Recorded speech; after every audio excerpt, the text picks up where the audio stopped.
Welcome to an episode of Learning with AK. That's me. In this microlearning episodes, I'm going to be discussing Creative Commons. Do you know what Creative Commons is? Well, stay tuned. Creative Commons, when you hear that word, or those two words, what do you think of? Well, I think of three things.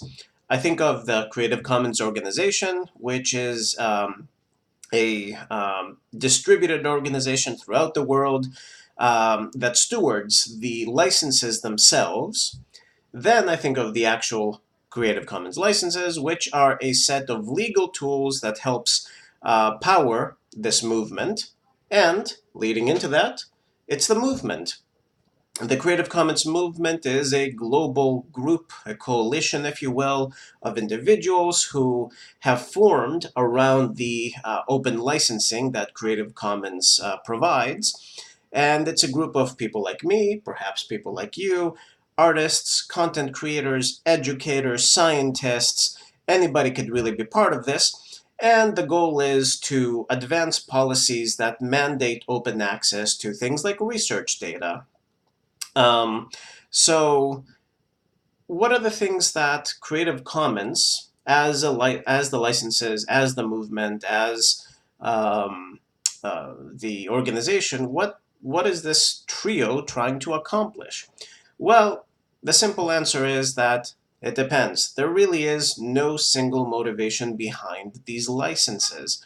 Um, in the most fundamental sense, if you really want to get back to basics, it's really brought to the core that people who support Creative Commons have a belief that knowledge and the creative expression and products of such creative expression are really building blocks for our culture very broadly.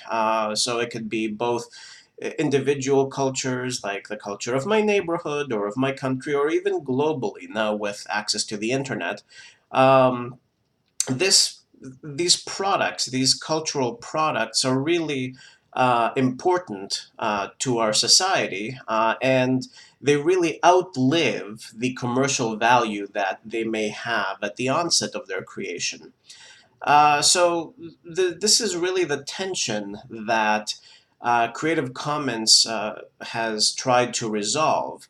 If we sort of rewind the clock a bit and go back to, at least in the US, our Constitution, um, there is a copyright clause in there. And the idea behind copyright is so that if somebody like me had an awesome idea for a novel, I could copyright that and basically benefit from the fruits of my labor. The original term um, was only 14 years, and I could, at the time, renew it for another 14. So if I created a really awesome novel that everybody wanted to read, I would be the only one who would be benefiting from this work.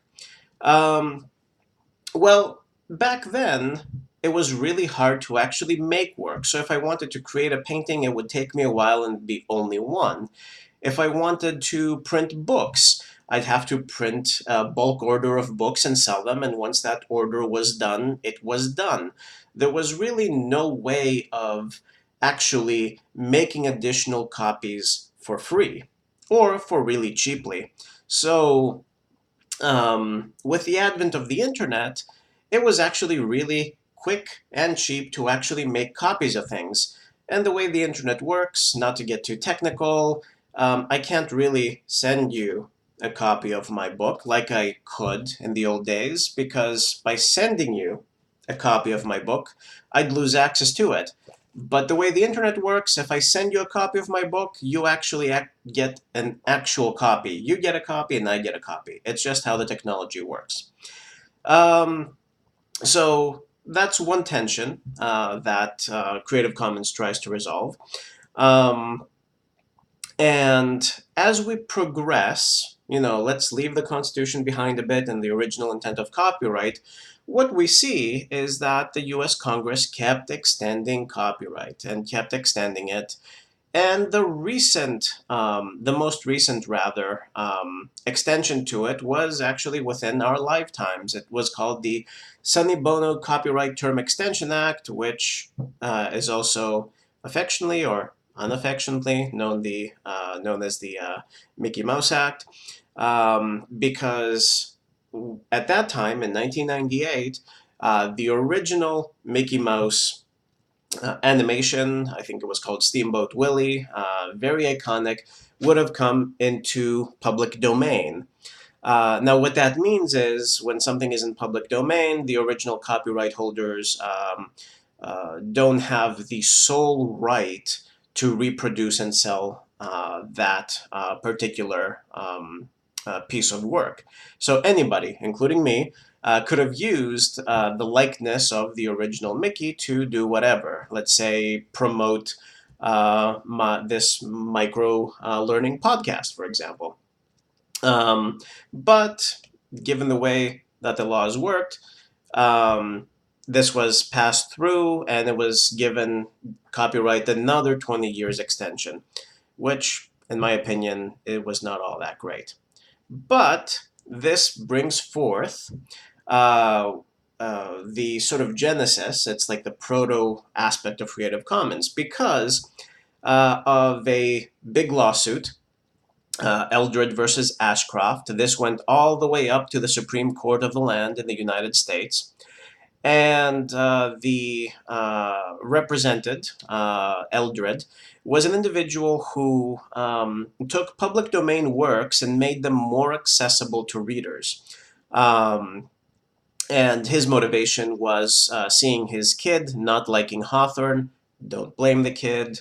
I was a kid once, didn't like Hawthorne then. So uh, taking public domain works, trying to make it accessible to more audiences. And in 1998, a poet's works by the name of Frost would have come into the public domain as well.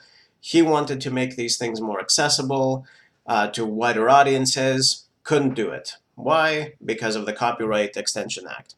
So, Lawrence Lessig, lawyer, constitutional scholar, decided to take this case and submit a lawsuit. Well, unexpectedly, much to everybody's surprise, I guess, it went up to the Supreme Court. Inside baseball, Supreme Court doesn't hear that many cases a year, and they're very selective about what they hear. So this was a big coup. But just to cut to the chase, they didn't really succeed. Why? Because according to Lessig, he was ever the professor. He was very academic in his legal approach, and what he should have been was more political. So read the room and play the political game as opposed to the professor in front of the room game. If you want to learn more about this, there are some links down in the comments here. So because of this, this kind of spurred people to create an alternative framework to copyright, which is actually very restrictive, to allow people to license their works under a different form of protection, Creative Commons. And today, there are actually over 1.4 billion works licensed under copyright. These are things like academic articles. So if you go to open access journals, you'll find academic articles under Creative Commons. You can find songs, you can find music videos, you can find novels. I mean, the gamut spans wide. And this kind of licensing allows people to actually share human knowledge and share human culture and collaborate. So, before I sign off in this microlearning episode, I'll share two pieces of Creative Commons licensed material. One is one of the singers I like to listen to. His name is Jonathan Colton. And because October and Halloween is coming up, I'll recommend his song Regarding Your Brains. I'll post a link to that in the comments.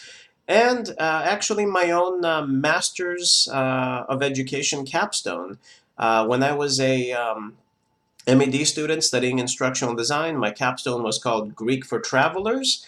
It was kind of a lesson plan creation for a blended learning type of class for people who had not learned Greek before and they wanted to learn enough Greek for traveling. And my idea was if I license it under Creative Commons, other people might pick it up and, continue to develop it. So last thing, how do you get involved? Well, you can connect with Creative Commons. You can be part of the movement, even if you're not connected with Creative Commons, the organization, by licensing your work with a license that makes sense for your work and what feels comfortable for you.